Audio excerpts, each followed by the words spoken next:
Good evening, televiewers. Welcome to the first edition of Prime Hour for this week, an edition that is going to be looking at the Anglophone crisis, asking the question as to whether we are making gains or losses since the war began in the northwest and southwest regions. We are going to be counting the gains and the losses with our panelists who are with me in the studio this evening.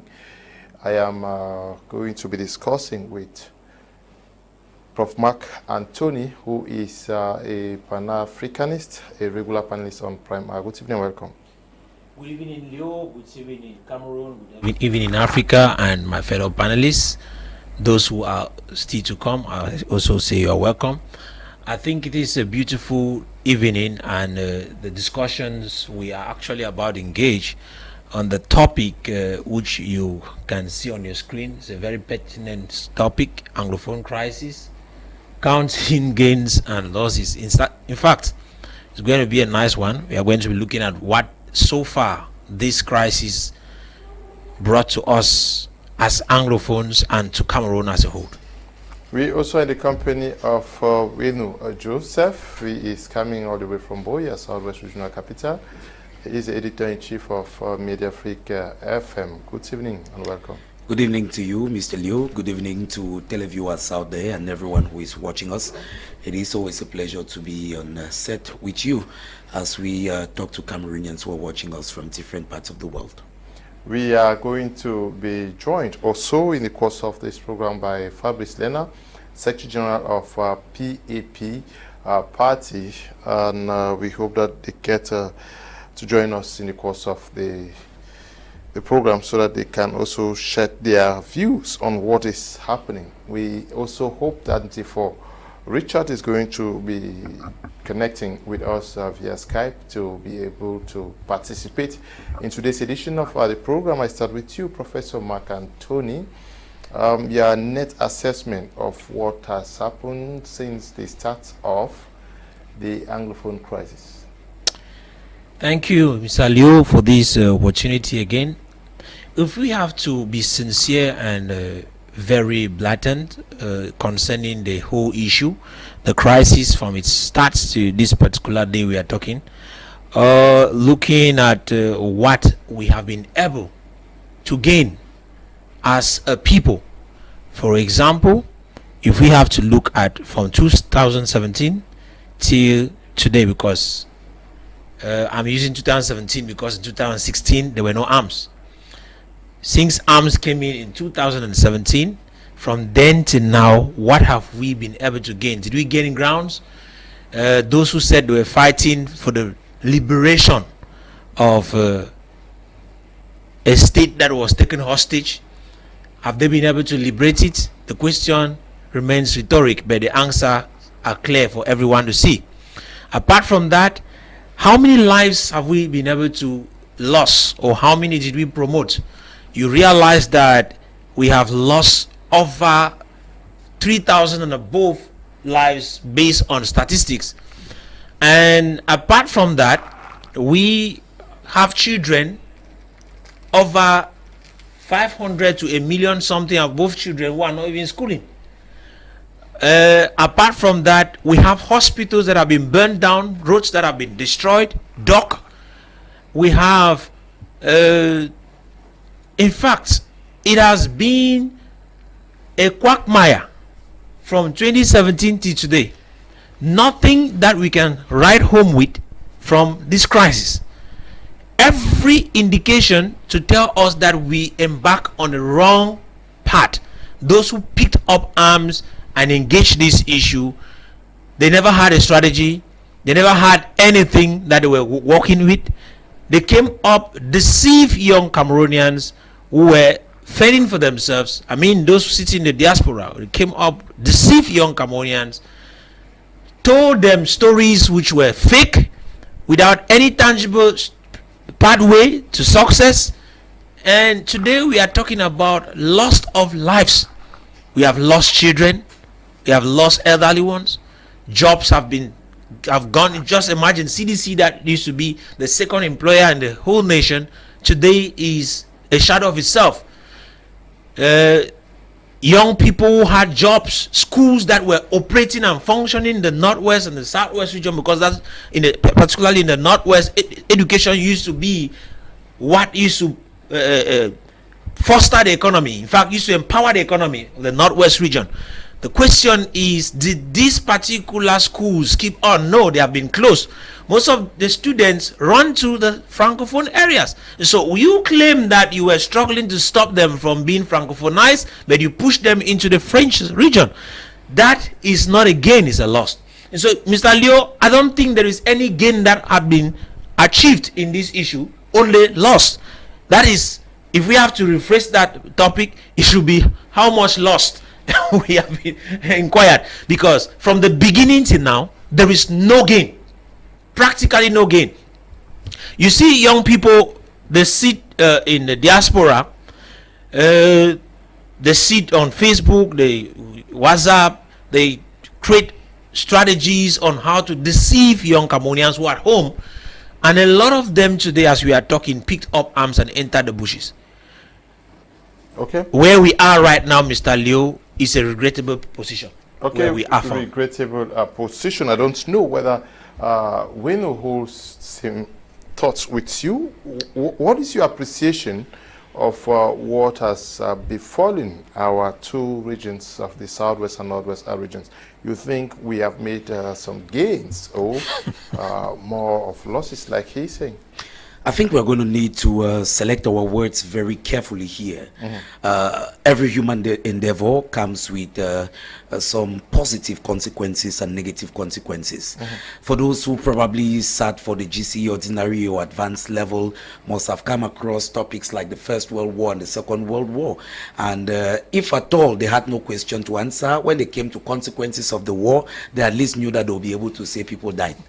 They knew that they would be able to say there was wanton destruction of property and human life and the like. So at face value, we would say yes, there've been a lot of destruction, killing, and I think as it stands now, official figures say at least 6,000 people have died within the context of the socio-political upheavals that erupted since 2016.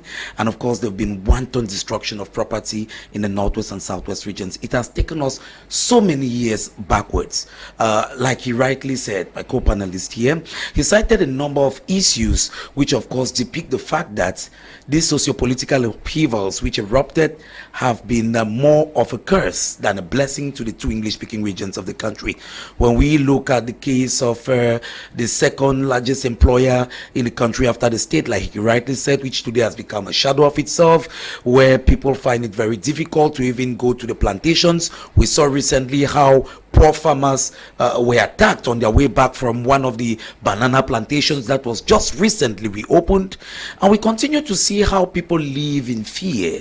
I mean, the ghost towns on Mondays, which have become like a tradition to people, which have now, Mondays have now become days where people eat dog meat, play football, what they call veteran, and sing songs from morning to evening. And I think it's going to be difficult to get that day to be a normal day again. But if we were to assess the loss to the economy, so we are going to see a lot of the negatives as we carry on with the conversation. But then, like I said, every human endeavor comes with positive and negative consequences. I know it will be a little difficult to say, to identify what have been the positive consequences, but I'll take you to some issues. One of the outstanding Anglophone newspapers in Cameroon, the Guardian Post, in one of their editions, pointed out something and said people who benefited from the Anglophone crisis. I cannot phrase it exactly like they said. Probably they said something like people whose bread was buttered by the Anglophone crisis. Now, if we look at it from a positive point of view, we are going to see that there have been a lot of things, policies that have been put in place, which without the outbreak of the socio-political upheavals, it's evident that there is a common law bench at the Supreme Court. There is a common law department at ENAM, and we had massive transfers of and even a substitutions, semblance of decentralization. You understand with me that when we look at when we look at the provisions of the 18 January 1996 Constitution, we look at the beautiful provisions of that Constitution, which created some institutions that took over 20 years before they came into existence, and all of that. And many people say that at least if the provisions of this Constitution, there is the existence of the House of Chiefs for the Southwest and Northwest region. Even though we look at that more as a window dressing, because if we look at the House of Chiefs, I'm just enumerating. It came because of the outbreak of this crisis,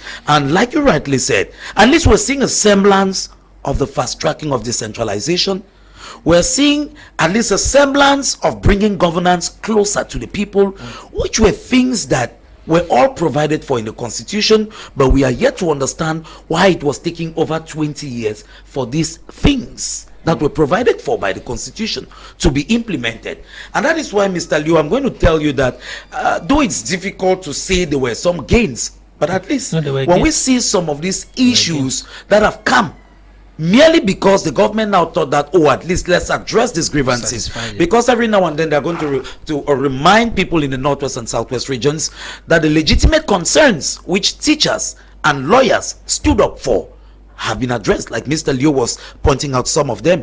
And I will tell you that if not of the outbreak of the socio-political upheavals, I know people have their own definitions of what we're living. Some would call it crisis, some would call it war, some would call it armed conflict, whatever you choose to call it. If not of what erupted since 2016 in the Northwest and Southwest regions, we wouldn't have seen a fast tracking of these things. Today, we see I know many may still want to question the effectiveness of the public independent conciliation. What does it really do concretely? I do not stop hearing people asking the question because, like you rightly said, I'm a journalist from a media organ in the Southwest region where we open the lines and hear people bring their worries. There's never a day that somebody would not ask, what really is the special status? How effective is it in resolving or bringing governance closer to the people and all the like? But at least we're having some of this. Okay, we are having some of this. Prof, I want us to look at the Anglo-Saxon culture. That is the core of what is set to be fought for, to maintain our Anglo-Saxon culture. There was an attempt to assimilate us as Anglophones. Okay, we had teachers who were on teaching our children in a language that, but no, 6 years down the line, how great have we preserved this culture and rightly projecting it to the world that this is what is so dear to us, so we want to keep it jealously. You know, Mr. Leo, with the constitutional provision of dual language, we say bilingualism in Cameroon, English language was seen by the government as one of the official languages of the nation, even though it was not a practical issue. Because I remember you used to go to Yaoundé, and when you speak in English, they ask you which language, which dialect are you speaking. That's a means to kind of downgrade the whole issue. And by virtue of the crisis, I think some gains actually took place in that direction. But the question you asked concerning the culture, Anglo-Saxon so-called culture, which we have been singing and shouting every day, oh, our Anglo-Saxon culture is being the question is, how Anglo-Saxon are we? How Anglo-Saxon are the Anglophones in Cameroon? Because if you look at what makes us, it should be our gentleness, the gentleman nature that we are supposed to have, where we believe in the power of argument, the force of argument, not the argument of force. But it's unfortunate that we drop that force of argument and pick up the argument of force. That is proof enough that we are not Anglo-Saxon. Apart from that, I used to see, let's keep Anglo-Saxon, the African culture that permits a younger person to respect an elderly person. That is gone. Because you see children. During this crisis, you have been able to see young people arresting their phones, arresting grandfathers, molesting them. And you can imagine that has nothing to do with Anglo-Saxon culture. It has practically nothing to do with our Anglo-Saxon culture. And Mr. Leo, you know, my tongue is actually I'm having a tongue tie in trying to want to say what I want to say, because I know that there are a lot of persons out there who do not want to see things from the perspective that some of us we are seeing. We speak from the bitterness of this issue. Mr. Leo, we have not proven to be Anglo-Saxon. And I will be categorical. As a Pan-Africanist, I don't believe that we should be talking of Anglo-Saxon or Francophone whatsoever. We are Bantus, and we should be encouraging the Bantu culture. Should be talking of the Bantu phones, if you want to make it like that, and encourage the African culture which we have in our various cultures in Africa. Respect is a very basic, and it is unfortunate that this crisis have completely erupted. In fact, everything that we used to call respect. And today we are looking at a situation where the same people who claim that they are Anglophones will go on, in fact, if you are in social media, will go in social medias insulting others, talking what they should not even be talking about, disrespecting their elders in a manner in which you cannot even understand. And what's of it, Mr. Leo? You can't say we are Anglophones and then you push away the crowd from where they were supposed to be seated to maintain that Anglophone culture to school in the French zones. That becomes a problem. And so most of, for example, the schools, I mentioned that earlier, that we used to have, which were actually inculcating this culture into us, most of those schools were closed. They were locked down. And because of the war, the children who were in those schools, some of them went into the bushes, while others ran into the Francophone zones. And I will tell you, majority, over 500,000 Cameroonians from the Anglophone region have been displaced within the Francophone zone. What are they learning? Within this period, they have been Francophonized. Let's put it like that. Because they are practically schooling among the Francophones. And you will not tell me that when they go to school, they will only hear about English. No. They will practically be Francophonized. Okay. So, are you in one way or the other helping the people to be Francophonized or to be Anglophonized? Okay. Good evening to you, Mr. Leo. I think the problem is not more political, because there are top Anglophone educated elites in key positions in the government. Now it's the employment industry, people in the English-speaking region need more jobs to complain less and all work together to improve our nation. The war is a profitless journey. We have a president that has ruled for 41 years and is well experienced than any politician in Cameroon. Good evening, Mr. Leo. I'm Cynthia from Ewane. I agree with the first speaker. There is no gain in this crisis. It's all a lost. Good evening, Mr. Kum Leonard. We are watching you from Isu Fungom Subdivision, Menchum Division. We are Mr. Chu Simons, Henry Zong, and Mr. Me William Akawili Malo, Grand Frère. Okay, I'm glad to know that you guys are watching me, Grand Willie and Henry Zong and to Simons. Please extend my greetings to anybody that may know me back there, especially the family. I want us to look at this Anglo-Saxonness that we say we are fighting for. Well, yes, how has this fight helped to preserve, promote, and project it to the world? All right. have some reservations in using that particular expression, Anglo-Saxon. because when we go through history to understand the expression Anglo-Saxon and how the English people themselves were Saxons and all the like, I think it becomes difficult for us to appropriate that to ourselves. Nevertheless, when we make mention of that, we're talking about values which we picked up within the time when we were under the control of the British after the expulsion of the Germans following the outbreak of the First World War, and of course France and Britain, who liberated what is today known as Cameroon and were given control of the country, or the geographical space which was initially a mandated territory of the League of Nations and later on a trust territory of the United Nations.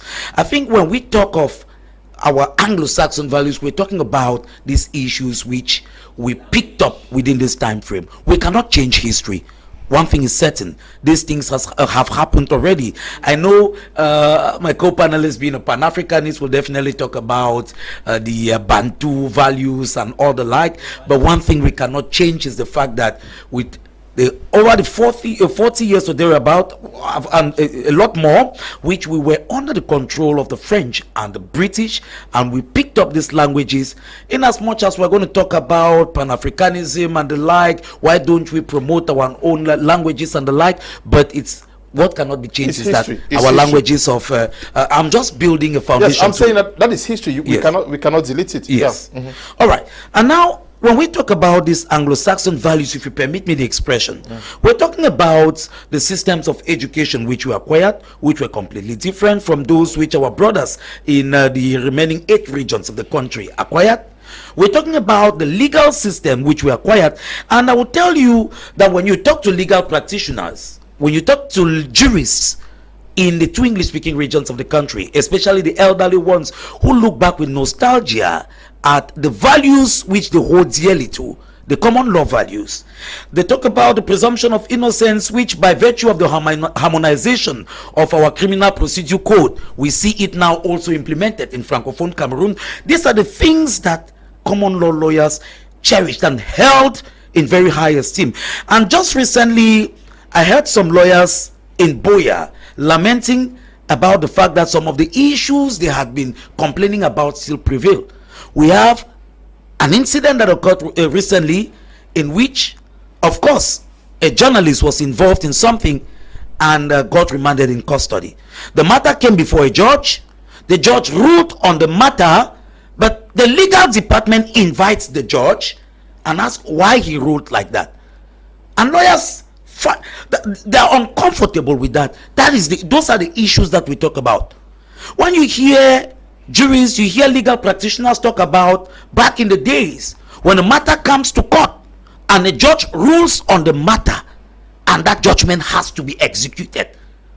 Whereas today, the court has practically become like a wet blanket, a toothless bulldog, where they can actually rule and it's enforced only in matters when there are no serious stakes. But when the stakes are high, you hear judges talk about the fact that their wings are clipped, their hands are tied, and we talk about the rule of law. Weno, yes, you're talking about the common law, because that is essentially what we're talking about, the common law system and our educational subsystem. Yes, Anglo-Saxon law, that's what you're talking about. Certainly. Yes, but how have we preserved these two within these 6 years? All right, before I get to talk about how we've preserved it, I will have a point of view that may be a little controversial to some people. Okay. As much as I think that the grievances that were held by the teachers and the lawyers from the onset of these socio-political upheavals were legitimate, I also think, like he said, that to be defining ourselves so much on the basis of Anglophone, Francophone, with over 60 years of independence, is getting a little bit obsolete. We should adapt to new realities. But it's the way it was being done that was a problem. Mr. Kum Leonard, when we think of how difficult it is that a small country of just about 27 million people have to be having 2 legal domiciles, 2 different judicial systems, and it becomes really cumbersome. Thank God some areas were harmonized, like business law, like criminal procedure. You would have been seeing situations where in a small country, maybe somebody who is trading with someone in Douala and you are just in Boya, and a different set of business laws have to be used in situations where there is a disagreement or a breach of contract and all the like. But now the way some of these things were being done was where the problem was. I hope you're getting me correctly.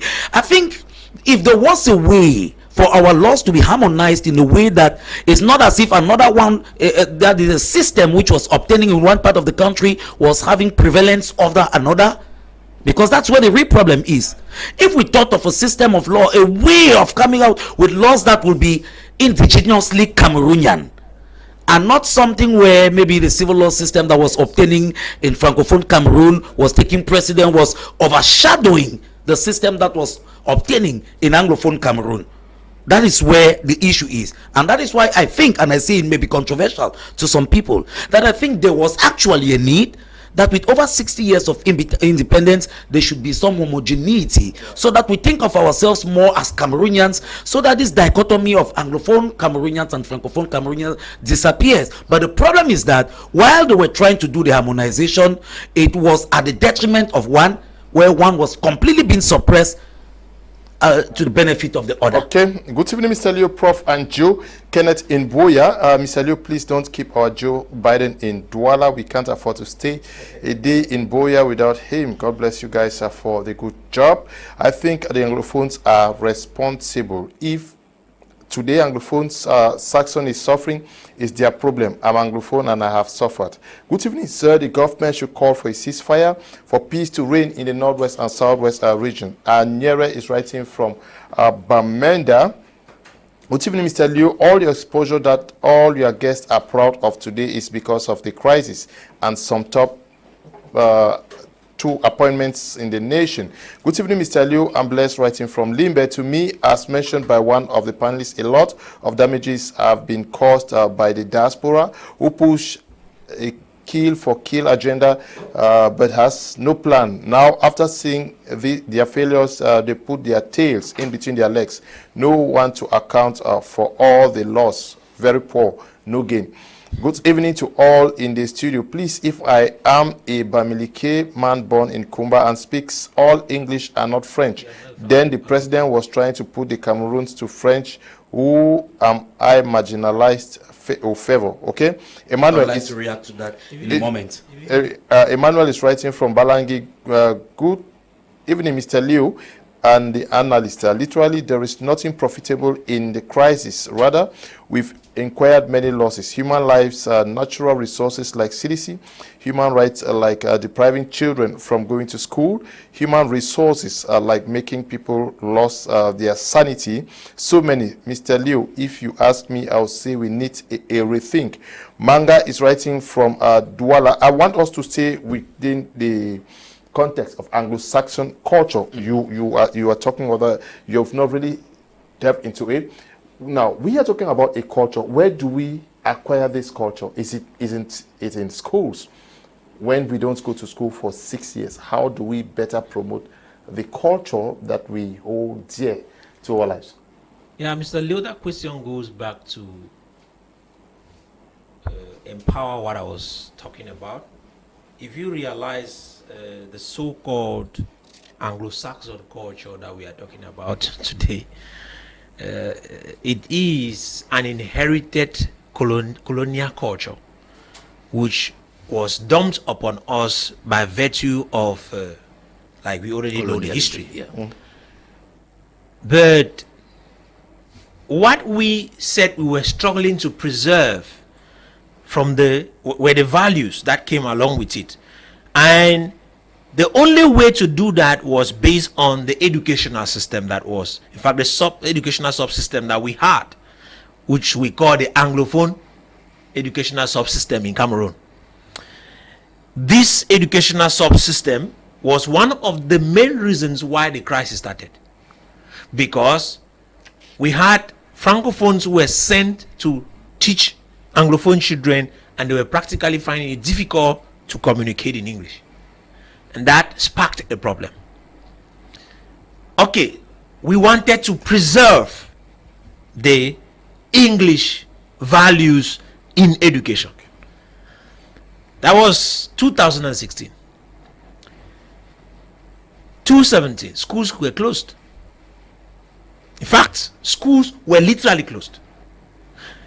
children like mine made a year without going to school. I only realized but 1 year after that nobody's children were not going to school. And I had to pull them out to Douala in 2018. Okay, if we look at it, how, using my own children, how Anglophonized have they been Anglophonized? Because as we are talking, they are in Douala schooling. And what are they learning?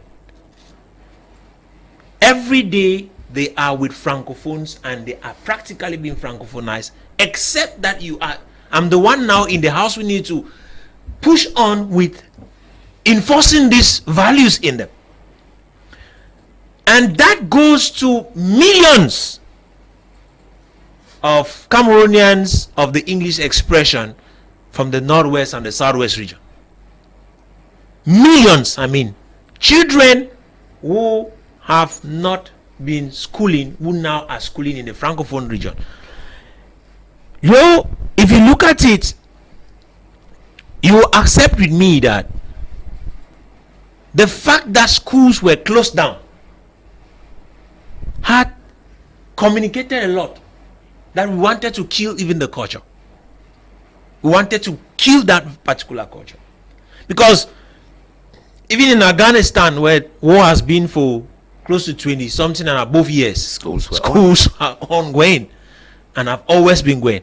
Even in Syria, where bombs were dropping, not the kind that we are talking here, schools were going on because they were buffer zones where they could preserve their educational system.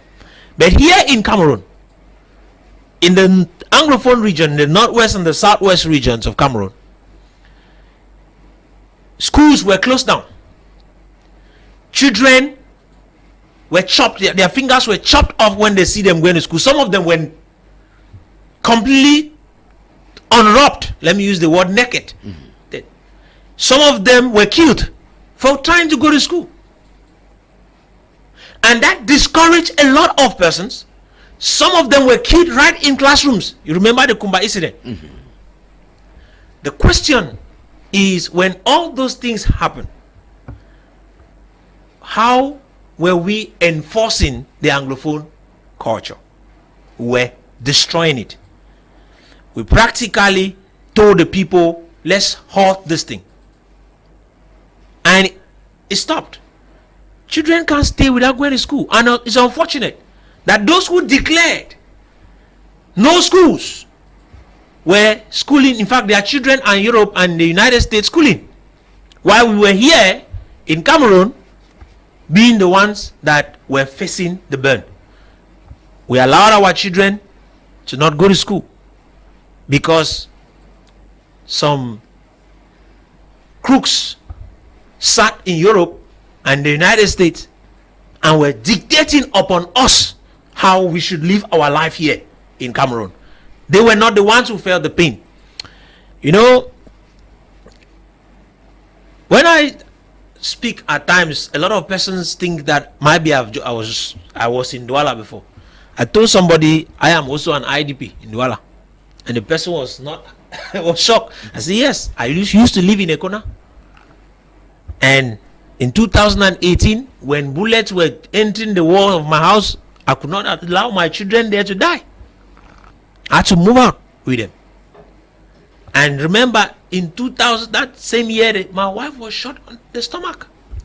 And so, there is a level of bitterness in which I should be speaking with, because this thing has destroyed what we were struggling to build than we will ever be. You mentioned it earlier.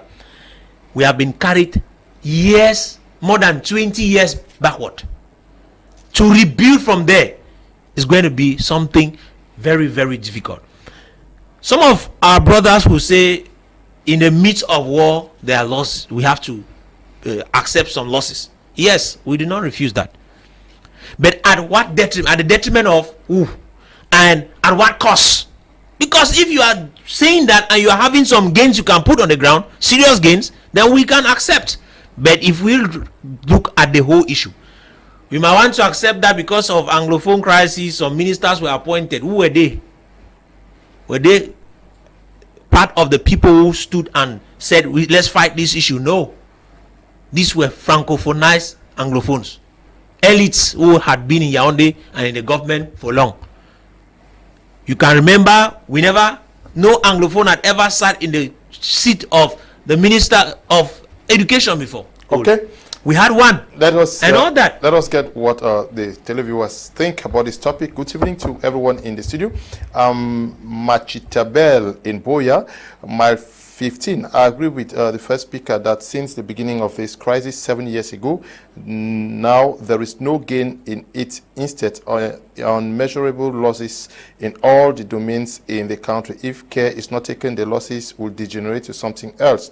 Good evening, Mr. Liu. I'm Prof. Poli Njoya watching from Yaoundé. With respects to what my big bro is saying, there I will add that same as some of us who left Anglophone zones to be in the Francophone zones, what is happening is that we have that mixed learning whereas Francophones learn our culture while we learn theirs, and that brings a very big positive change for Cameroon in the future, because most of these Francophones love our ways. Our culture is not being lost. A time will come when everything will surface. Okay, good evening, Mr. Liu. I'm Tawe Titus in Bamenda.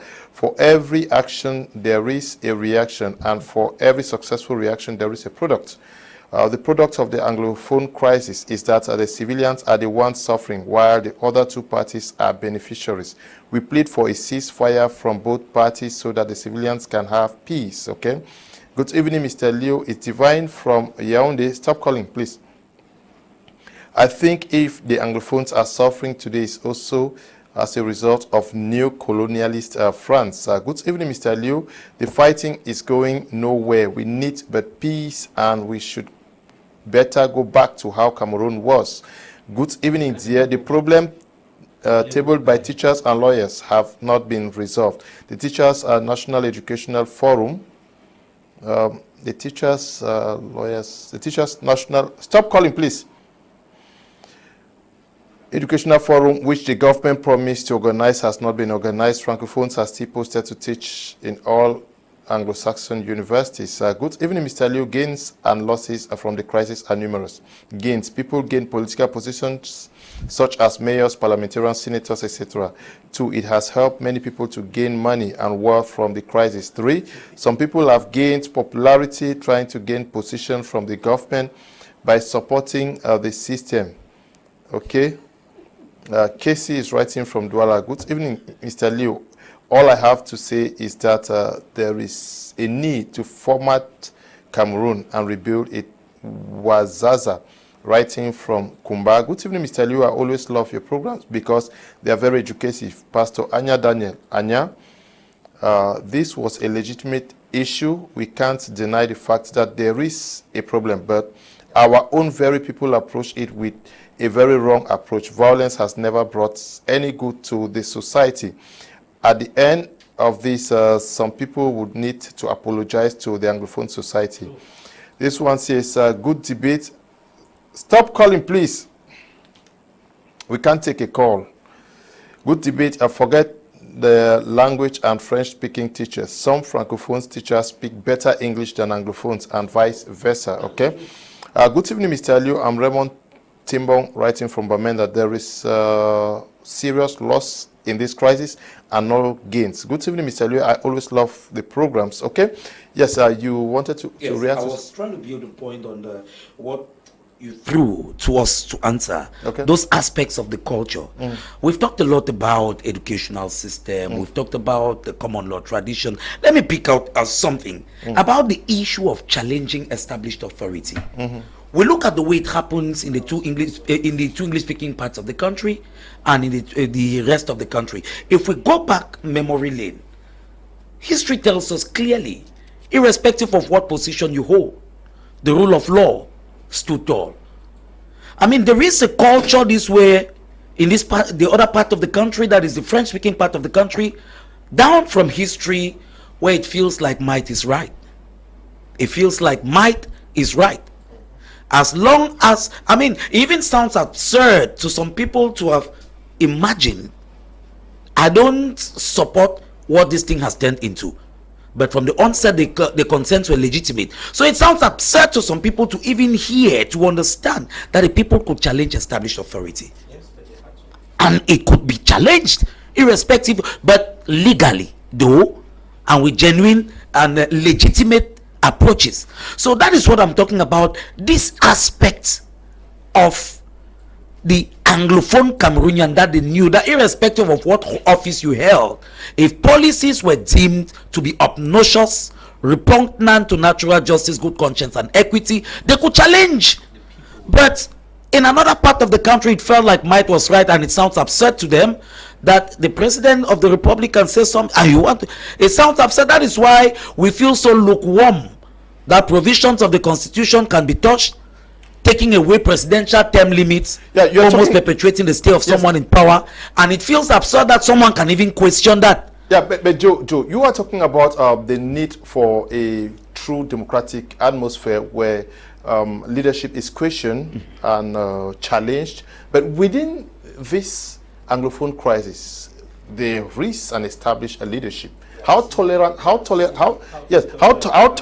are they to this same principle that we are talking to show that I want to be sure that I'm getting you correctly. Yes. Established Anglophone leadership, are you talking about the diaspora-based persons who are promoting? I'm talking about, we are in a conflict because some people say there should be conflicts. Some people say there should not be school, there should be ghost town and whatsoever. I think I don't even want to look at them because they've caused so much pain to Cameroonians down this way in these two English-speaking regions of the country. No, but in the way this crisis is going, I don't want the fight, how reflective is what you are saying in the way they are carrying themselves? That is why I still think that even the people who pose as the leaders of this were just doing it for their selfish interest, because we're talking about values which they themselves have not reflected.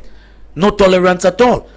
I mean, if we talk about the force of argument and not the argument of force, and then if in the enforcement of a ghost town which you think is civil disobedience, you had to maim people, you had to kill people, you had to kidnap people because you think they did not, then you yourself, you've not stood for the force of argument, you've stood for the argument of force.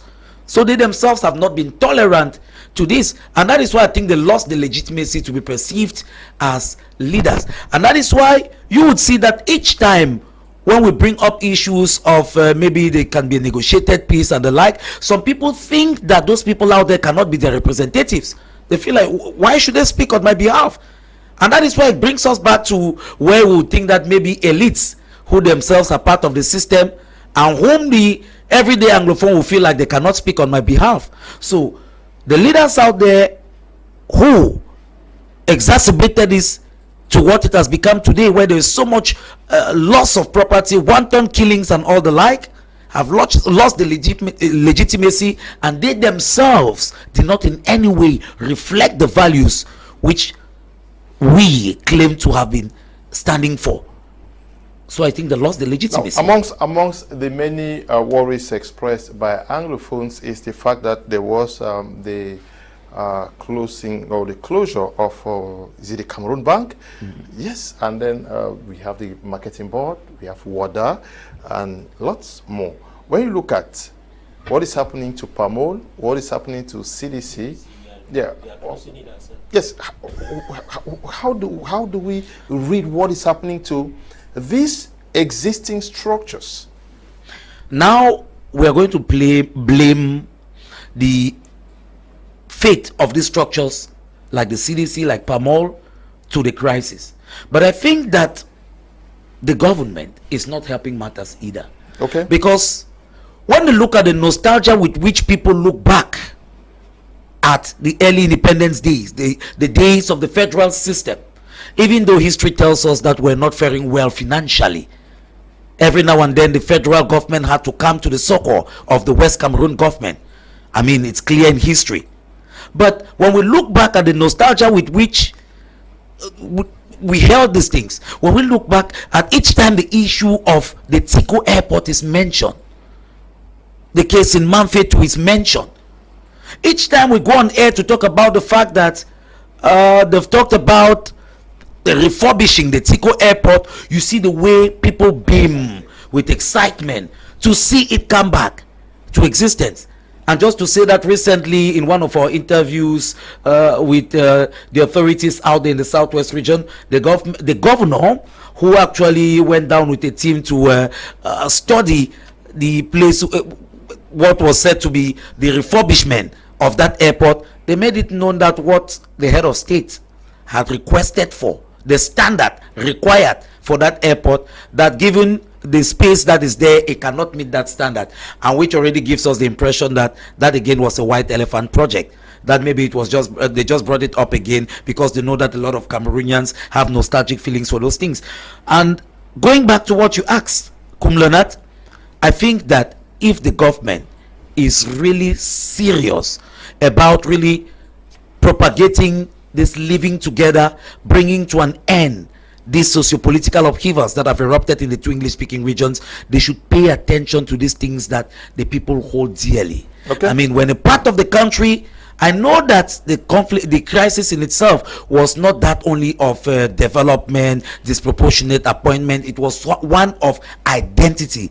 But we cannot leave out the fact that a part of the country was feeling completely left out. When very important issues like this were allowed to die, we hope that when they started talking about the Limbe Deep Sea Port, it will not be something that every day, every now and then, we'll only be talking about the commissions that have been created to evaluate, and we are not seeing any work done. They should show some level of seriousness, because Cameroonians in the two English-speaking regions of this country hold these things dear to their hearts. Yes, but how are we?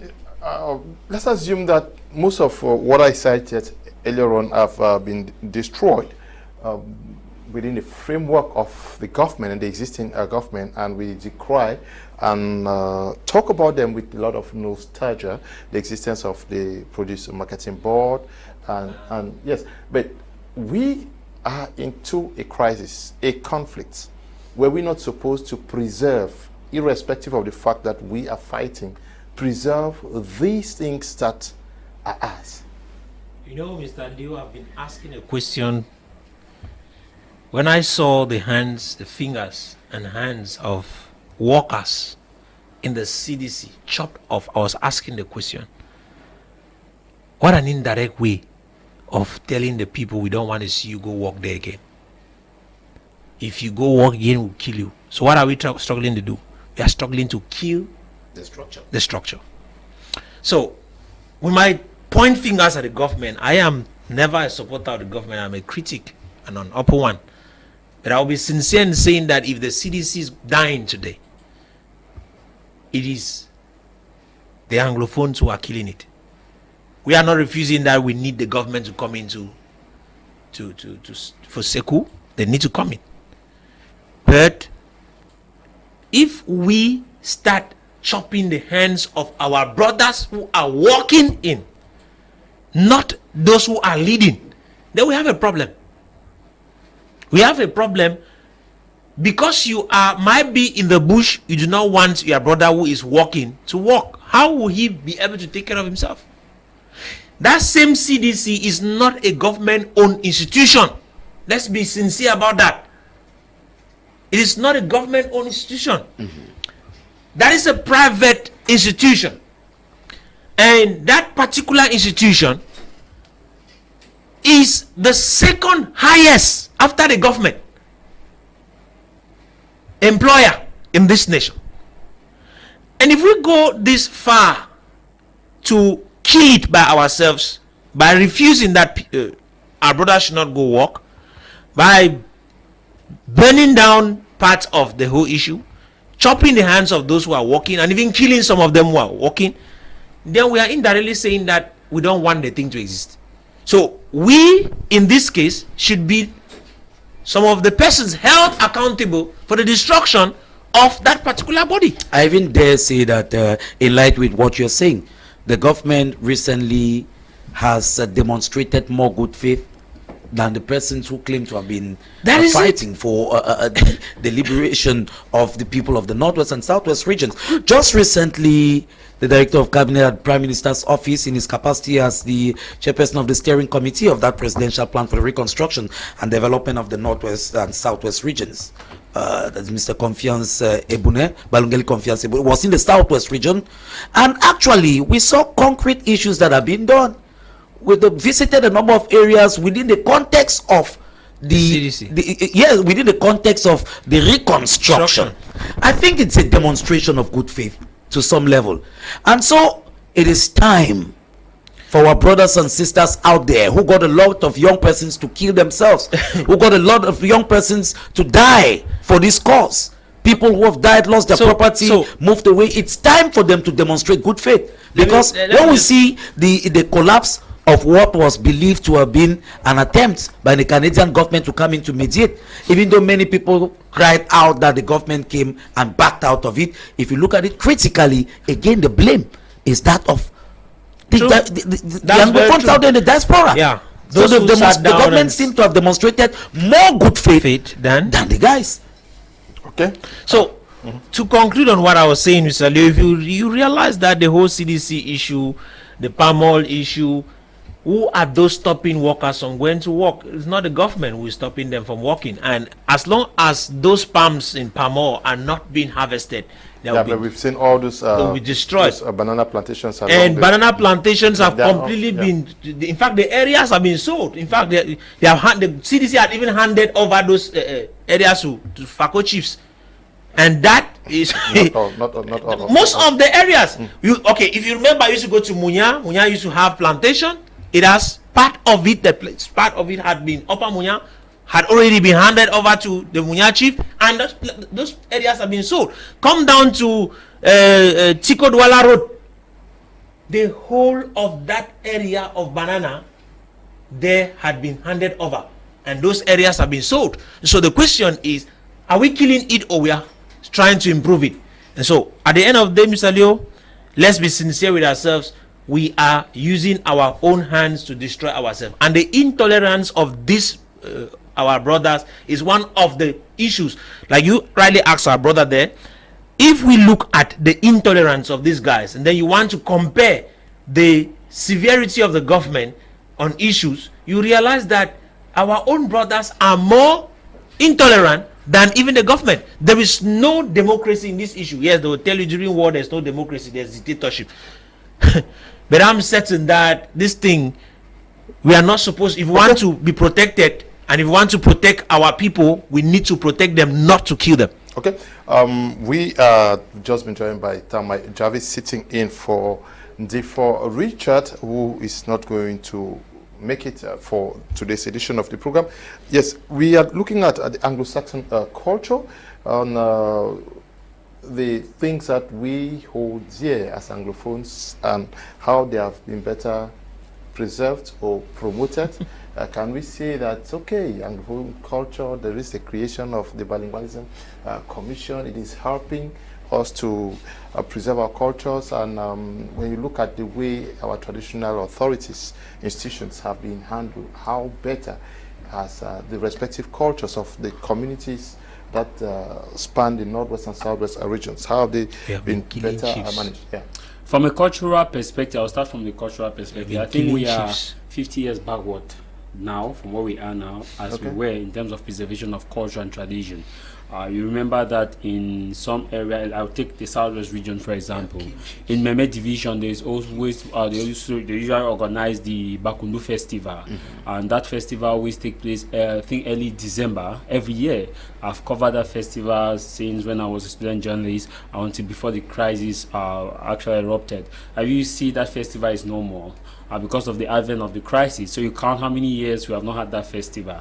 And that festival, what was the impact of that festival? The impact of that festival was to pass on the culture to generation to come and to reincarnate in them and let them know where they are coming from and how they should preserve their culture, and also to sell the culture to the outside world, because it was also a mediatized event. Come now to the northwest region of the country. Most of these bigger clans in the northwest region, or nations or sub-tribes, as we call them, have their cultural festival that always take place every year. And you see, you go from Babanki, you go from Bafut, you go from So, you go from Wum, you go from Bali, you go from Donga and Mantu division. There was that kind of an invasion where traditions are being celebrated every end of year. But since the advent of the crisis, we have had a reduced of these. And now you ask a question, how best has the culture been preserved? In terms of that it has not been preserved. In fact, it has been desecrated, it has been obligated, or it has been, I don't know the word to use, but it has really... Think of the kind of traditional rulers that we've lost, now who've been kidnapped, and we don't know that's just culture. Now let's come now to the leadership in itself. The African leadership was based on a hereditary from the traditional authorities. That's why in 1884, when the Jamano-Douala Treaty was signed, there was what was called a preliminary treaty. In the preliminary treaty, it was our wish is that the white man should not penetrate into the interior. They must stay at the coast. They must give us their trust. We will continue to trade with their men as before. We will continue to get married as before. That was known as a preservation of culture. And that tells you that the chiefs at that time had the power, and it was known as a King Memorandum. And we saw how the chiefs were being treated. The chiefs were treated with a high level of respect because the modern state in itself took its own form of formation from the traditional way, because in the traditional setting we had the traditional prime minister. In the Bakundu they call them the Mwanamboka. In the northwest, I don't know how they call them, but they have their traditional prime minister. In Nigeria we call them the Onowu. So they had a traditional prime minister. Now the chief was the president. The traditional prime minister was the one who was managing the elders in council and ensure that he stabilized the elder. Why the chiefs make this foreign policy? But since the Anglophone crisis started, we have killed our chiefs, we have kidnapped them, we have pushed them away from their chiefdom, and we have actually made it to sound like we are in control. This is it. You will hear they will tell you that we are fighting to preserve the Anglophone culture, the Anglo-Saxon culture. It is not preservation of Anglo-Saxon culture, because the culture that we had was a culture of respect, the culture of the force of argument, not the culture of the argument of force. Because in the ordinary context prior the crisis, you will see that people had that respect for each other. People had that respect for the elderly. You respectfully disagree, but today you see names calling children. I remember when I went to do a documentary in Kwakwa, at one control post, I was stopped, and a young boy came and told me that grandfather who is to, and I looked at it, I said, like a joke, but he was serious. And you ask yourself, what do you do in this kind of situation? So you look at all this content. Your question is preservation of culture. We have not preserved the culture. We are actually, we have taken the culture and put it back. Look at also the language in itself when we're talking about the English language. Now, our kids are more fluent in French than English. You have, if you will notice that, you will see, because look at in 2018, when they said the no school effect, UNESCO had it that over 680,000 students were fully out of school as of 2018. Yes. Now, they were out of school. Out of that number, we have let's just take an example, like, let's say 20,000 moved to these other areas, to the Francophone area, right? Now, that 20,000 have been there since 2018, 1920. Now, UNESCO still holds that about 640-something thousand now are partially out of school. Now, they are here in Douala. All those who came to Douala, I will bet you that they are more fluent in French than in English. Now, sometimes when I even engage in conversation with somebody in Boya, I don't know when the French comes in play. Yes. But we were priding ourselves to be the Anglo-Saxon, that English was the bone and the bone and core of this of the nation. But people who don't live in Douala, Yaoundé, or maybe Bafoussam would not understand what we are talking about. Yeah. When I came, my kids came here, I come to work, and I hear my kids speak impeccable French and ask them, where did you learn? And that is those are the abduction years at that age, at that tender age where they easily this is switch. Now you'll be tempted. We were crying that the English language was being marginalized. It's not only now marginalized, we have made it more marginalized by pushing people away from to the French. We told them the French is not so good, but we are pushing them back. I think let's pick out something. I don't think at any point in time it's really been an issue of maybe maybe we should speak more of English and not speak French, because to me, I would always say that it has always been a plus if anybody could speak. Yeah, it's a plus. No, I'm looking at French language. If you even see the way many more of the francophones are even sending their children with the advent of globalization. Joe, not to cut you, I was looking at the context of how the perception we had as Anglophone at the time. We'll not take that away. The perception we had at the time, and also there's this nuance the way Cameroon was considered more as a French country was because people are not bilingual. That's why a Cameroonian who study in English university still go and write some of these foreign exams to go to a Canadian or American or a British institution, whereas he or she studied because they consider Cameroon not to be a bilingual country. That's why they have to be taking English language proficiency. Now, so in that context, that was one of the contention of the teachers and lawyers, that we should make the bilinguality to facilitate in such a way that they will understand that Cameroon is a bilingual country, not a French country. But now all of our kids, majority of the kids who left the northern and southwest, are not being added to the already the French language. I'm not saying it's bad, but we are looking at culture here. Now they are learning the culture that we said. So some of them should not. They are learning the culture, all this culture, and where will they export it? They will export it back to the northwest and southwest region. So you are having a ripple effect. In a nutshell, I'm asking this question based on the context of the culture. So what I will appeal is that we should not treat our people more than third-class citizens, because what they are actually doing now, the Anglophones said they were treated as second-class citizens. But what Anglophones are going through in the hands of Anglophones are third-class citizen treatment in such a way that if care is not taken. When this conflict started, I talked about civil and military cooperation. And I said, what makes a military to win a war is when they have a conviviality with the civilian. What makes an armed fighter to win a war is when he has that conviviality with the civilian. If you saw in 2017, that there was no kidnapping, the kind of arbitrary killings from the Amber boys, it was not there. So there was that conviviality. That's why the common man could call them our boys. Now when they started engaging in kidnapping, give them inhuman treatment, the common man switched their side and started calling them that boys them. That boy them. And it's true. Now that's what we've talked here about. Now you see the treatment has increased, has intensified. Now you say some of the year they would say that terrorism. Now if you look at 2018, camps were hardly being invaded by the military because information, they could not have the information. But now when they started marching the people, you started hearing this camp. Now you are hearing the population in some areas chase these guys. So it tells you that culture that you have preserving, you have destroyed it. When we even get reports of what happened in Chang recently, where when you understand the circumstances under which the chairman of the Presbyterian Church in Chang was reportedly buried alive, when you get those kind of reports, you know that they've practically lost the support of the people. Okay, yes, I want also, we are looking at the gains, from the educational standpoint. One of the most flourishing industry that we had in the southwest and northwest was that of education. With the Sacred Hearts, almost everybody was sending the children to Lords and like. What have we gained? Again, there, so we've just had a boomerang effect. Like you rightly said, education was a very serious asset. It was the biggest industry. It was the biggest industry in these regions. Yeah. But with reports of schools that were invaded by these guys every now and then, burnt down, students killed, kidnapped, stripped naked. I mean, that ordeal, people did not want to imagine themselves in that. And today we've seen a bulk of the students who have left these regions and have gone to the Francophone regions. I mean, at face value, nothing bad about that. But now coming back to what we're discussing, because allegedly it was to preserve our educational values. But we instead did what pushed people away from it. People were pushed away from it. The biggest industries, like Kum Leonard rightly pointed out.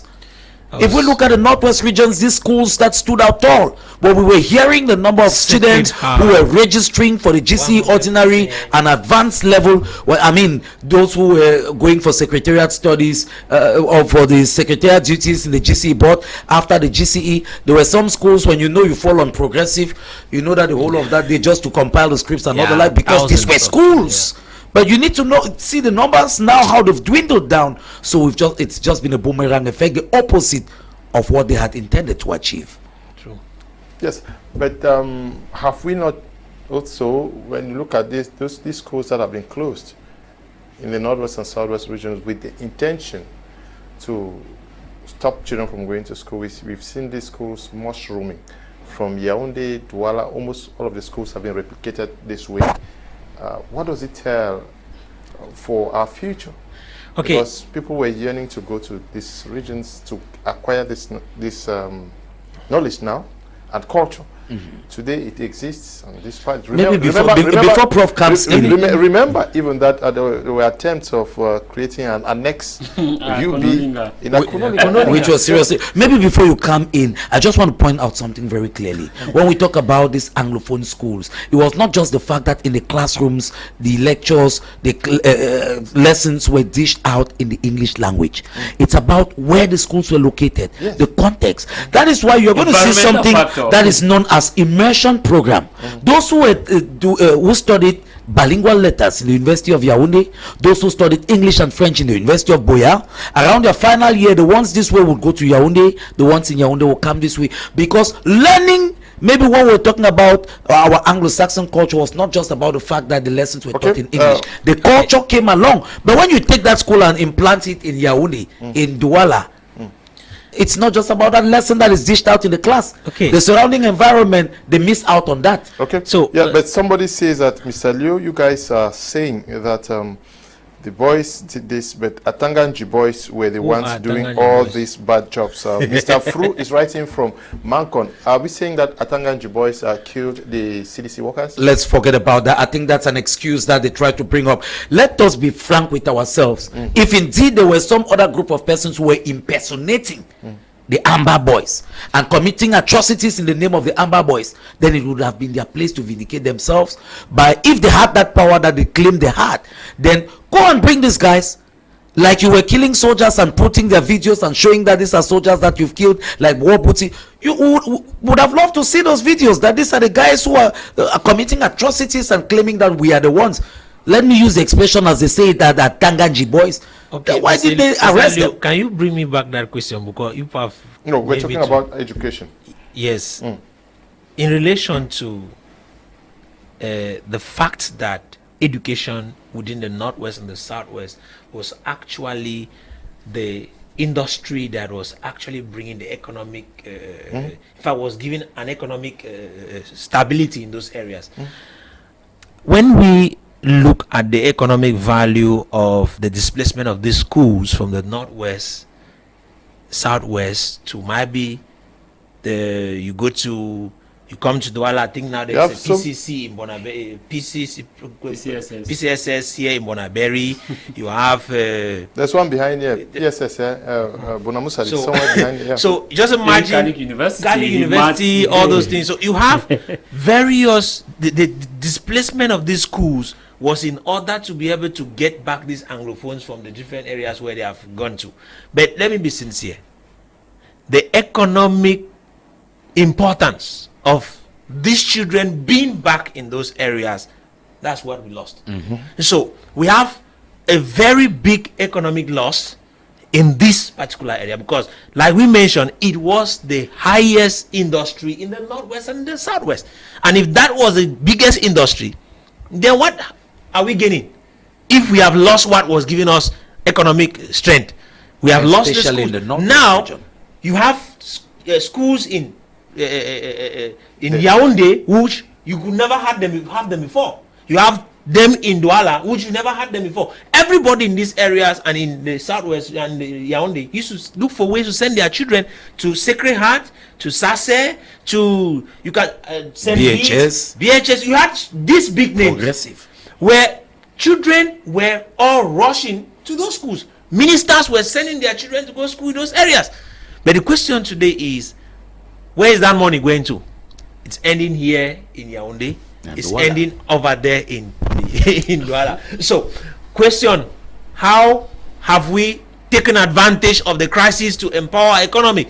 We have lost and destroyed our own economy with our own hands. Because we have even gone further to propagate some of the things we do. Because we have, when we see ourselves today, where we claim to, we say that maybe we are returning to a de facto one-party system.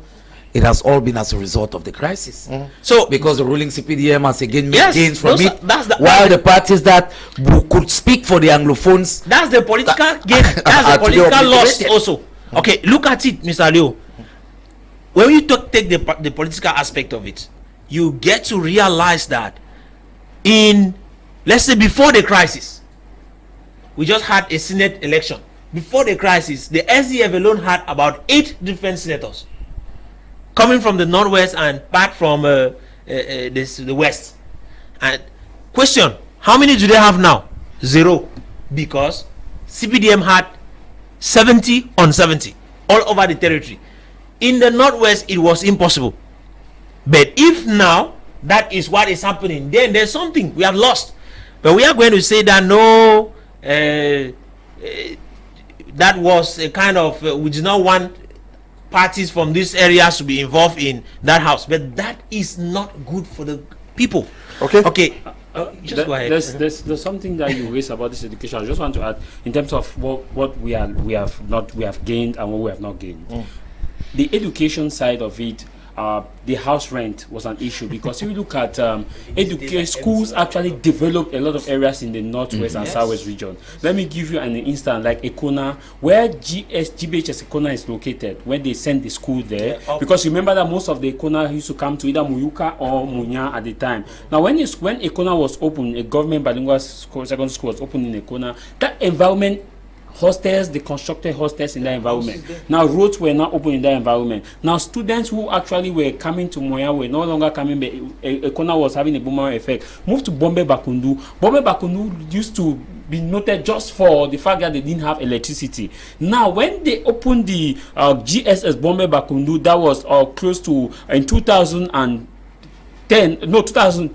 or so, when that school was opened, the whole of that area, it was a lone secondary school. So all those kids who used to move from Bombay, Banga, Bakundu, Ediki, and the rest go right to Kumba or to come right to Moyuka or to Boya, started studying there. So there was now hostels were created, roads were constructed, businessmen who deal with commodities were selling to these students, coming to buy and others selling. So you see that there was massive the economic effect was feasible in terms of the construction, the development of the town, and also the population of the town, and also the culture in itself. Remember, as Weno said, that there are 2 methods of learning, the formal and informal. The environment in itself was one of the reasons why parents send their kids to northwest and southwest region. That when you go to northwest and southwest region, you will not have this kind of noise-making environment. You have an environment that is sober, environment of respect, an environment where you will not easily have some kind of disadvantages. For example, in Boya, you could move with your phones, and even if you will be aggressed, but it's kind of very difficult. You could move your phones on the road. But if you see now in the situation of the conflict in the north and southwest, now in some part of Boya, you cannot move with your phone like this because of the fact that there have been that melange of culture. Molikona is more populated. People tend to ask, why is there traffic? Because of the fact that all these Moyoka, all these areas, people have moved away and they are now settled in Moliko, which is like the green zone. That's why you have this population. And the education, are we still benefiting? No. Okay, we are not benefiting. Let me take a few of the messages coming in through our viewers. Hey Liu, Atanganji boys were the ones killing. Okay, greetings to you all from Peace, Pastor Bethel. In the beginning of this crisis, some men of God prophesied and gave us the mind of God concerning the ongoing crisis. And some of us believed in their prophecies. But the question now is, why is God silent? Why is God not reacting according to what he said? It's because we have taken the place of God and we have decided to go the wrong way by involving demonic spirits, yet we claim to believe that God is with us. That's why this crisis is prolonging. Greetings, Mr. Liu. The Anglophone crisis has really worsened the situation of our country. The situation of our country's economy, not only on the 2 English-speaking regions, but in all the 10 regions of the country. Nothing is moving in this country. It's only in Cameroon that one works for 10 years in the public service and you still remain in the same position. No increment, no advance, because of all our money is used in buying arms to handle the crisis. Good evening, Mr. Liu. I'm Nanga Eric, writing from Manfi. The topic is interesting. The reason why I think the problem is continuing is because important resolutions taken during the national dialogue for the special status given to the Northwest and Southwest has not been fully implemented. One of the resolutions taken in one of the commissions is that the elected president of the regional council will serve as governor of the special status. He or she will be assisted by a lieutenant governor who will be elected, and the president of the republic shall appoint a person as his. Okay, I'm not sure what you're saying is part of that document. Hello, Mr. Liu. PTA could have been used for peoples to travel around the country for us to speak fluently both English and French. When it comes to our culture, as long as war is ongoing, those on ground zero are led to be like the diasporans, which find it difficult to pass the culture to their kids. We just need total peace to revamp our culture. Marc's beginning is writing from Dusseldorf in Germany. Let's look at the gains. Somebody asked a question about him being born in Kumba. Let me just answer that question. It just came to my mind. I want to make it clear to most of us that when we talk about Anglophones per se in Cameroon, we are looking at a situation where anyone who, whether you have parents left from where and settled in the Northwest or in the Southwest before 1961, in such a case, they consider you to be an Anglophone. So, they are looking at those who were in that area of land before 1961. So it's not just the fact that they are speaking English. It has to do with the geographical location as well. Okay. Okay. I want all of us to react to what I want us to talk about. But let me get this televiewer. Hello Prime are one of the biggest TV programs in Cameroon. Well, I think the Francophonization was there and even more now as the crisis prolongs, whether or not schools were functional in the English regions. As a matter of fact, stop calling please. As a matter of fact, most English parents left the zones mostly for security purposes, then education and other factors. Howbeit, I think the part we should play should be more on giving proposals and recommendations to both the government and AMBA in ending the crisis, as opposed to the blame game. The government is evil or the AMBA are thieves. Such rhetorics only fuel the crisis. Care not taken, we could be the fighters without guns, helping fuel it with our mouth. If the government and the AMBA must be accountable, we should be much more responsible. We should always ask ourselves in the speech I make, am I a solution proposer or a complainer? Baldwin is writing from Aboya. I want us to look at how during these 6 years of crisis fighting, Anglophones have been better united or divided. That's another area where we see that the outbreak of the socio-political upheavals has done more harm than good to us as a group that used to call itself Anglophones. I mean, you just need to be in any WhatsApp forum or social media group where people can speak their minds, and you see the level of bigotry, the level of tribalism, the level of hatred that has now erupted. Because I would say that the powers that be, with the outbreak of the socio-political upheavals, took advantage of it and have successfully been able to use the policies some people will call divide and rule. Because today, trust me, a lot of people, although they will speak and laugh in public places and even refer to themselves as brothers, you need to hear what they tell their children. You need to hear what they say behind closed doors. We covered gatherings of people from a particular region who made certain comments about other people of another region. And so I will tell you outright that the outbreak of this crisis caused more division among the Anglophones. From the onset, every English-speaking Cameroonian, how you choose to explain, in fact, every person from the Northwest and Southwest region would have agreed with you from the onset that the claims were legitimate. That I mean, you see the way it erupted. It wasn't very coordinated per se, but on that same day, was it September 22, 2016, when the march was starting in 2017, when people were marching from a corner coming down towards Buya, and the same scenario was taking place in the northwest region and all over the two English-speaking regions of the country. But over time, where are we today? It is difficult on a political issue to see people from the two English-speaking regions have maybe the same opinion, because it's just 5 minutes after a debate, you start seeing insults hurled at people. Look into the WhatsApp fora. You see what's happening. The insults, the intolerance. And people have become so intransigent, and they think that if some other person does not agree with me, then he or she is my enemy. Amber. That is where we are. So they either call you now Amber if you probably hold an opinion this way, or they now start saying that you are sardina or something, that you have taken you have tasted sardine oil. Or you're a black leg. You're a black leg. Yes, that's it. It's either they say you are black Amber, leg, or if you are seeing another way order from somebody who thinks that then you are black leg. Unfortunately, that's where we find ourselves. Yeah. Okay. We have more division than before the outbreak of the crisis. Yes. How united are we as Anglophones today? Exactly. I'm just laughing because if you realize, even though there was kind of division before,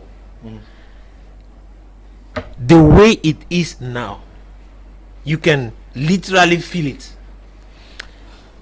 Where you see it among brothers, you hear what they say about others. You get to feel, God, what is happening? You know, when I sit with some of my brothers from the southwest, the Bakure area, the ideas that you receive are different. When you go to those in the northwest, you hear what they say, it is different. So you start feeling like, what is happening with us? Are we actually struggling to build, or want to tear down ourselves? And so that becomes a problem. So we have a serious problem with the way we perceive one another. It is either we point fingers and say it is this person who created this problem, or we say it is this person who is fueling the problem. So at the end of the day, we point fingers and divide ourselves more than we are struggling to unite. Unity might just be a virtual issue, but from within, division. It's just like I told somebody, even if today we successfully say, okay, we have given you people that are independent that you are looking for, the northwest and the southwest, the southwest and the northwest will still fight. It will be terrible based on what we see now. It will be terrible. So I am not here to say that they cannot work together. Somebody will say maybe it is a tactic. No, there's nothing like tactics when you see what is happening on the ground. We need to be able to encourage ourselves to learn to work together. We must get to unite ourselves. As Cameroonians, in the first place, your brother is your brother. Whether he's coming from which tribe, irrespective of the language he's speaking, we are all Bantus. That's what I want to announce to Cameroonians and to Africans. We are Bantus here in Cameroon. And as a Bantu man, the way I see you matters a lot. I am not seeing you like a stranger. It is true that the division that we have that came through colonization, colonialism, has created these language barriers that we are having, but it still does not cost me anything to look at you like a brother. We are the same people. And so that becomes very, very unfortunate that the more education we have received, the more foolish we have become. And so it's rather unfortunate in our case because, like you rightly said, but for the fact that colonialism came and gave us the language problem. We are one people. Yes. If we look at what happens, for example, in Cote d'Ivoire when their own civil war broke out, the northern part of the country, there were some persons who were perceived as not Ivorians because they were more of Burkina-based than Ivorians. There we can understand.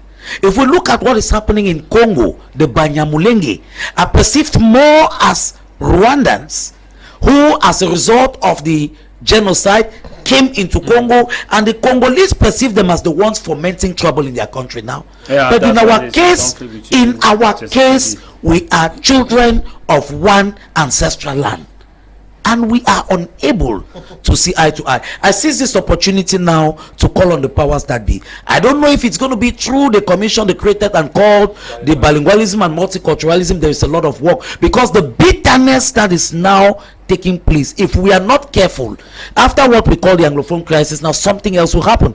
Look at what was almost obtaining in Douala just recently with the group of persons who call themselves Jeunesse Sawa.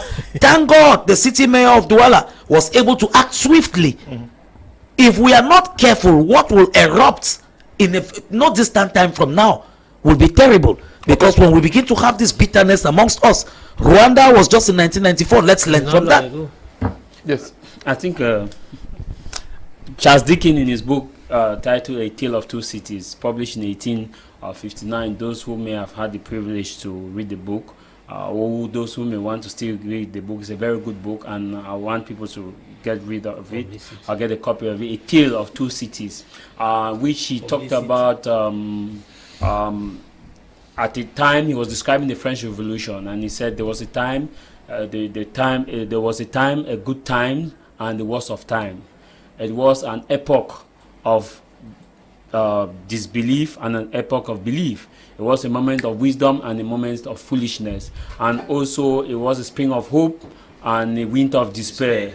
And in which he made this clear that in situations like this during war, there is a time, which is a good time and bad time at the same time. Others look at this as an opportunity, and others look at it as a worst of time to destroy them. Others look at it as a site to make wisdom, and others look at it as a time of foolishness. If you look at the hatred, this Anglophone crisis has created a xenophobic crisis within the crisis. Usually we had two crises. We had the Anglophone crisis and the Ambazonian War. But now we have three crises. We have the Ambazonian War of Independence. We have the Anglophone crisis, which the head of state has acknowledged that there is an Anglophone crisis. And now we have the xenophobic crisis, which is a crisis interested not just between Northwest and Southwest, but between divisions across the particular region. Because if we move even in Southwest region in itself, you have divisions fighting against some divisions. You come to the Northwest region, it's the same thing. So it is not just an issue of the North and Southwest, but it's an issue of people wanting to make use of the good times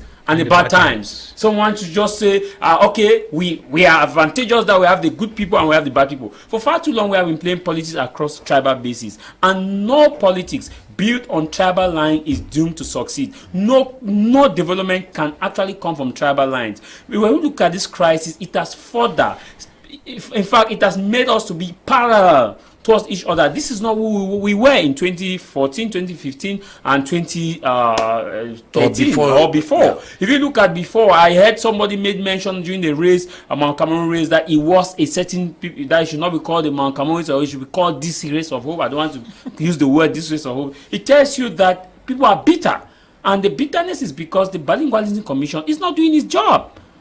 And also, I understand why they are not doing their job, because unlike National Communication Council, the Bilingualism Commission is an advisory body and not a regulatory body. And so therefore, it cannot actually hammer on some of the concerns. But the National Communication Council sanctions. Yeah, that's what I'm saying, that the National Communication Council was before an advisory body in 1991 when it was created. It was later promulgated now to a regulatory body, therefore giving it in mandate to actually act.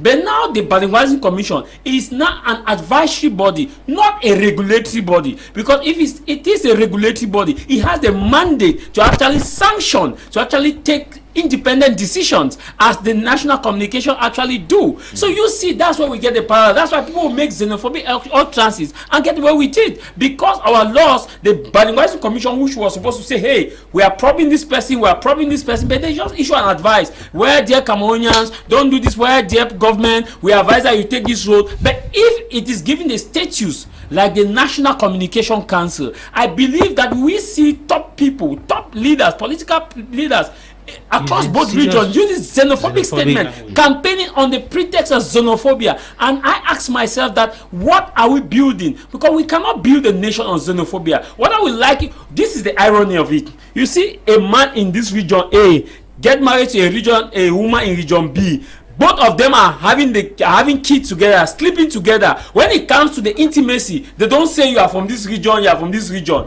That's a sad reality about it. But when it comes to some policies, they say no. You say this political ideology. When it comes to political ideology, they say no, this man is from this area. No, this man. But come to your house. Your wife, where is she coming from? That region. The person that survived you, where is he coming from? This region. The person that helped you, in line with what you're saying, there is a particular political party in this country which today is experiencing dwindling fortunes.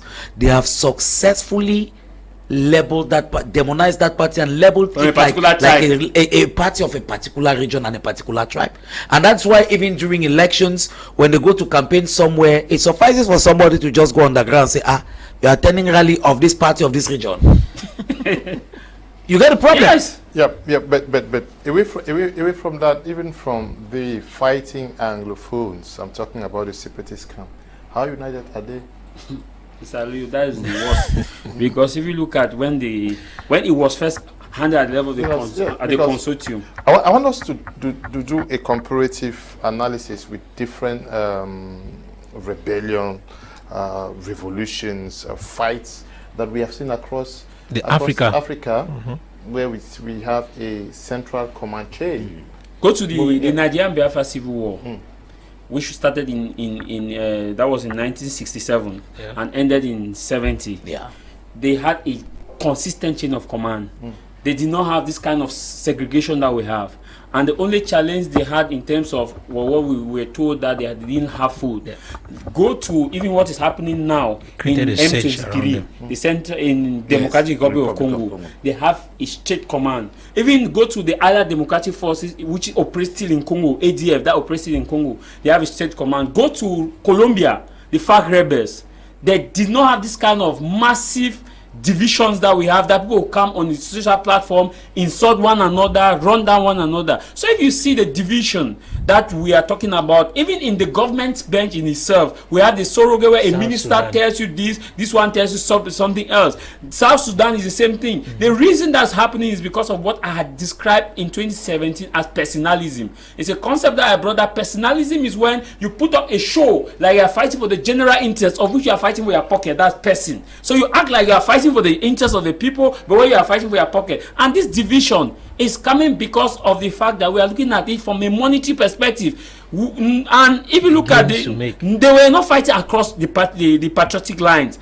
If you look at the consortium, had a coordinated force. There was this, and they had one voice. They could speak in one voice. But when it fell into the hand of the Amber fighters, early period, there was that one united front. When Ayok, Tabe, and Co were picked up, you started seeing power mongers, people wanted to raise money. As we speak now, Mr. Aliu, there are some fighters who have lofty bank account in different areas. There are some people in the diaspora that if this war, even if they say get independent now, they'll cry, they will refuse, because they will not have that money that they are having generating. The ease with which they now make money. Do you know what it means that for someone who has never had 2 million to have 10 million for ransom? Do you know what it means? Easily, and they have the powers, you know, the power. So you see that division is coming, but we can resolve this division. How can we resolve this division when our marks of pride goes down? Like Prime Minister Abe said, that for us to have true peace and genuine peace, we must understand that our love for humanity must outgrow our love for human vanity. And he says when our love for human vanity outgrows our love for humanity, the society will not know any peace. And that is what we're experiencing today. That's exactly what we're seeing. That's what we're experiencing with today. The persons who post us. There's a division. Now, let me make this point.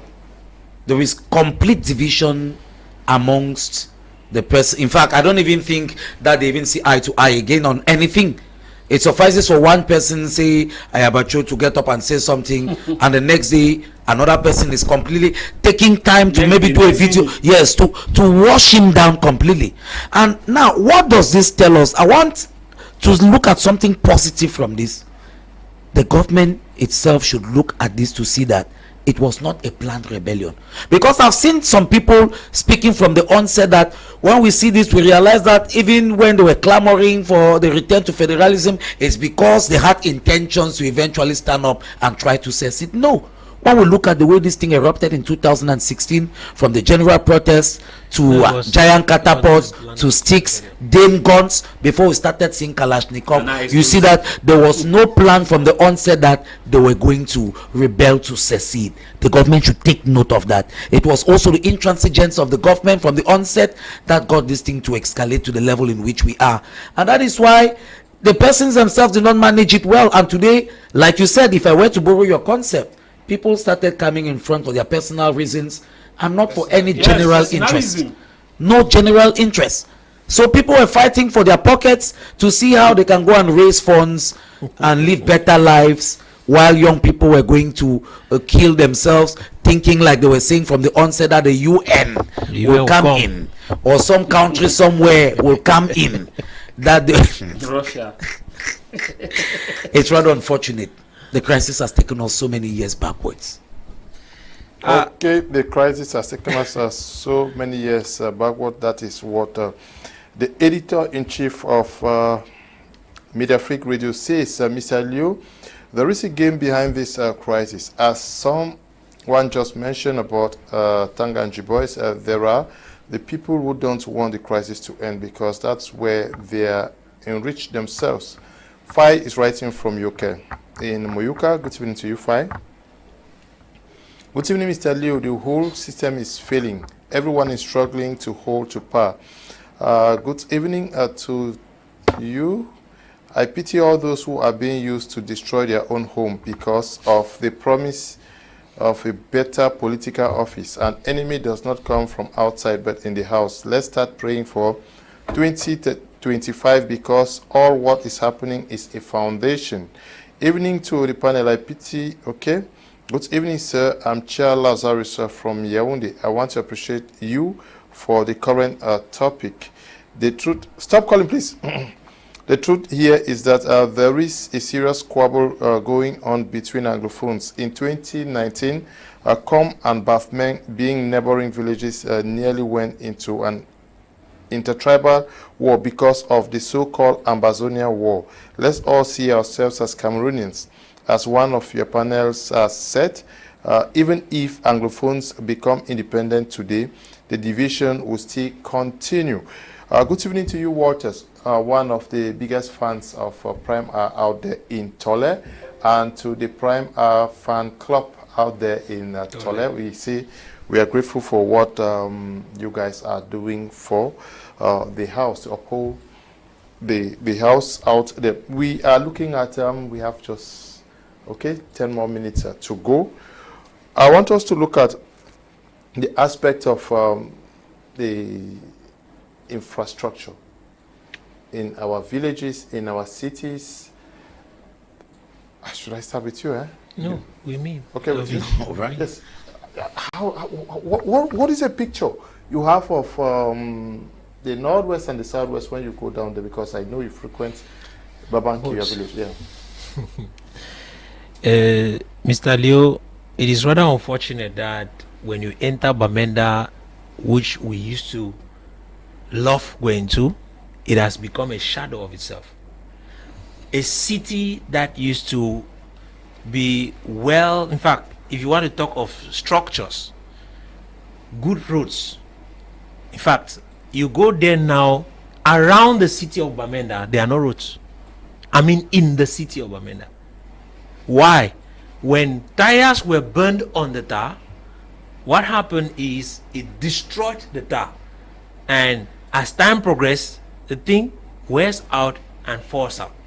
And that is what has happened, that at the moment there are no roads. And who is going to come and construct them or build them up? Even if you say there is a city mayor who can do work, when he appoints people to go and work, there will be, some of them have been attacked. And so people are afraid of their lives in Bamenda. Let's talk of infrastructure, because when you look, someone was even selling Kenya Bamenda for thanking the head of state for a road. For giving them a road. so just get to see what is happening. Even houses that were built, structures that were built. If you, before the crisis, you could count the number of hotels that were raised in that city. You could see the various touristic sites that were being allocated and which was attracting visitors as well as tourists in the northwest region. Question: where are those places? All abandoned in the bush.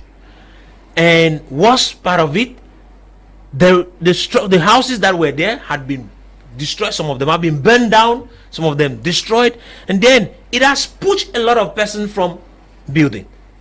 Why? Because now if you have to build a house, you have to pay, how they call it?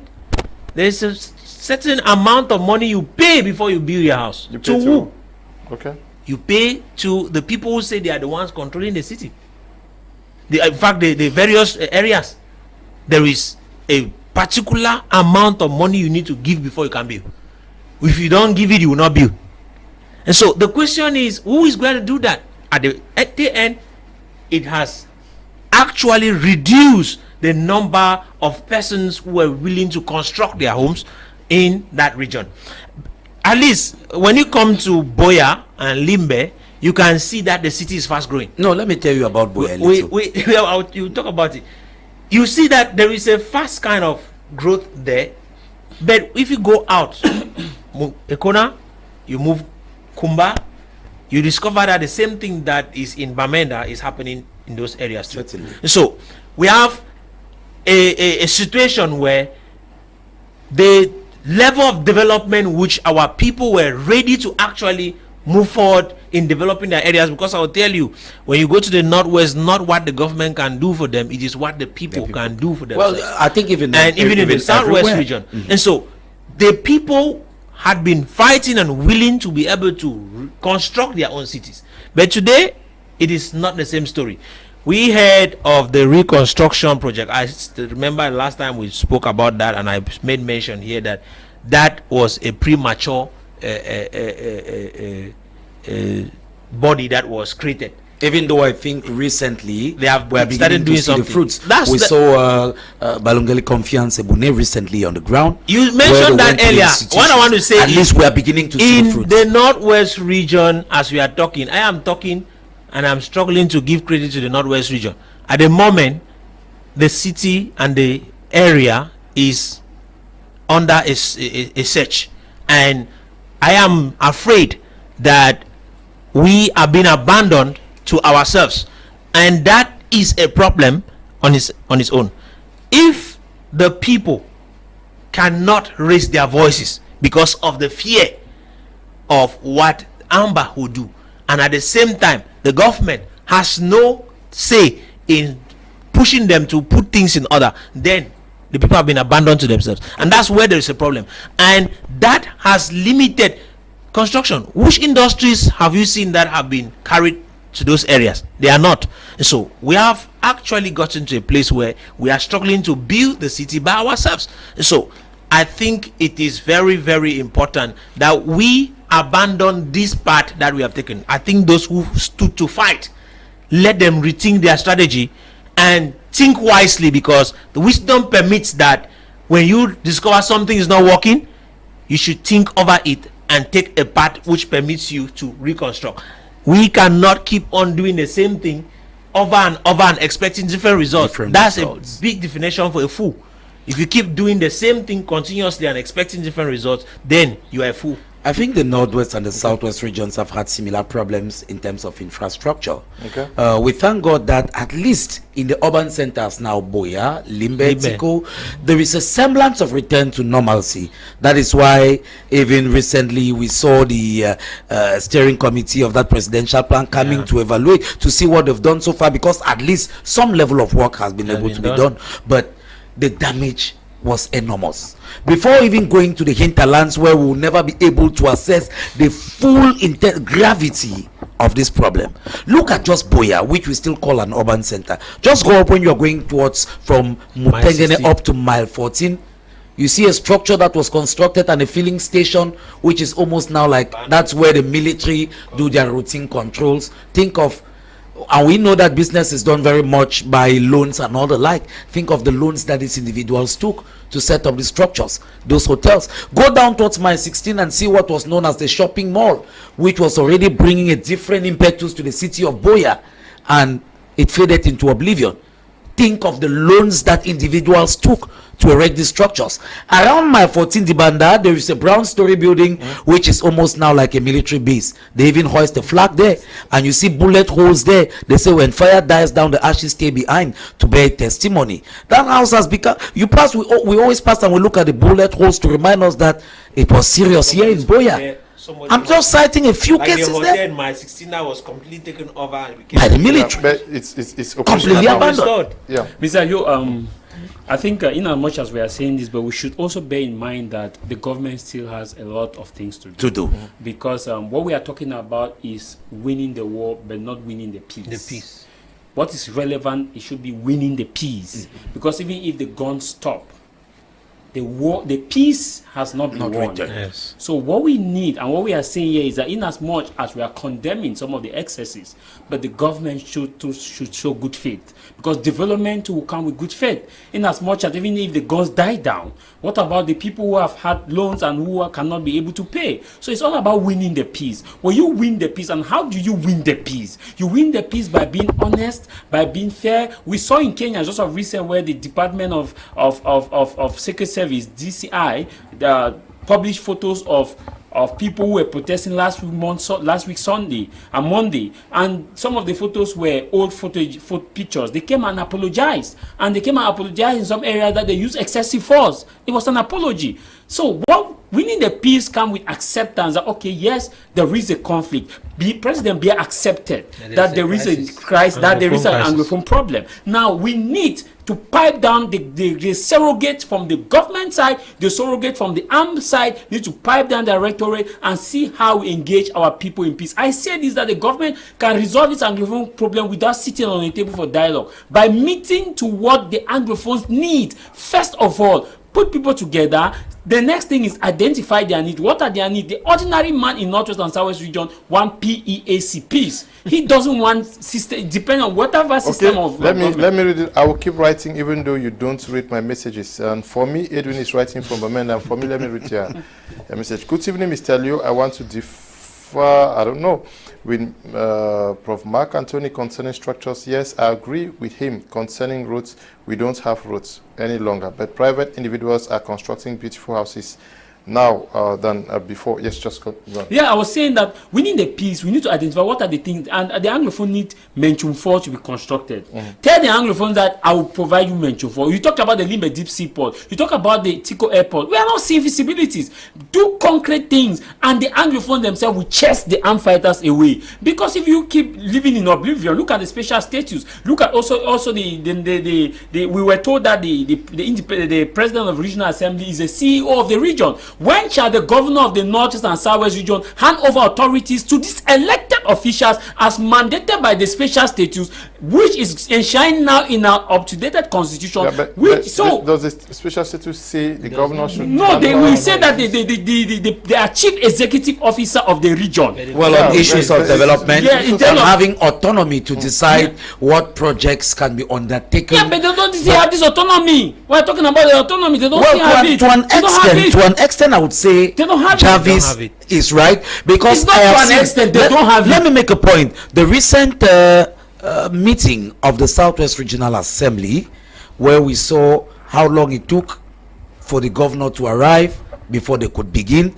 and you know, by virtue of the fact that he is a representative of the state in that regional and there's assembly, an independent constitution. If he does not arrive, they're not carrying on with any works. And at some point we even heard he was the one even reminding some of the members that they don't even follow up with projects, that the development projects that are undertaken, they don't follow up to see the execution of these projects. Let me just conclude. What I'm saying in essence is that look at the things that the Anglophones need, try to provide. And here some will say it's a general issue, all of Cameroon is crying. The areas that is crying, they too should come and table their matter before competent authorities and say these are the challenges. Don't wait for a particular people to rise up, genuinely recognized by the heads of state, and say no, in the south we have the same issue. Then you have not tabled the same issue. So what we want is winning the peace and not the war. Okay, winning the peace and not the war. We want to thank you, Prof, for coming. It's my pleasure, Mr. Liu, and always there when I'm invited. Thank you too for coming. Thank you very much, Mr. Liu. Thanks to all the panelists with whom we had these interesting exchanges. And thanks to the televiewers out there. And I must confess, the program is indeed a very, very widely followed program. And we always make it a point of duty, even when we are not on set, to see that we to follow and enjoy the debates. Thank you, Jarvis, for coming. And thank you. And Kenya is boiling, and so I want to call on the people to understand that peace is better, because what we are seeing now is they may have a civil war in the next few days, because today a lot of people were shot and moved to the streets. So Africa is not at peace. Emmanuel, writing from Bukwango, says, Mr. Liu, I know you won't read my message because it's not in line with the current discussion, but this too is current. Okay. Good evening, Mr. Liu. Let me read your message. Why didn't you talk about the election of the new bureau at the Parliament and Senate? Sure, we all are ashamed to talk about this grandparents giving the mandate and them too accepting this mandate. This country is okay. I've read your message now. Thank you to everybody who took time off to watch this edition of the program. A special one to you, Eli and Desmond, for producing the program. Tabi, Tambe Bryant for supervision. Stay blessed. Bye-bye.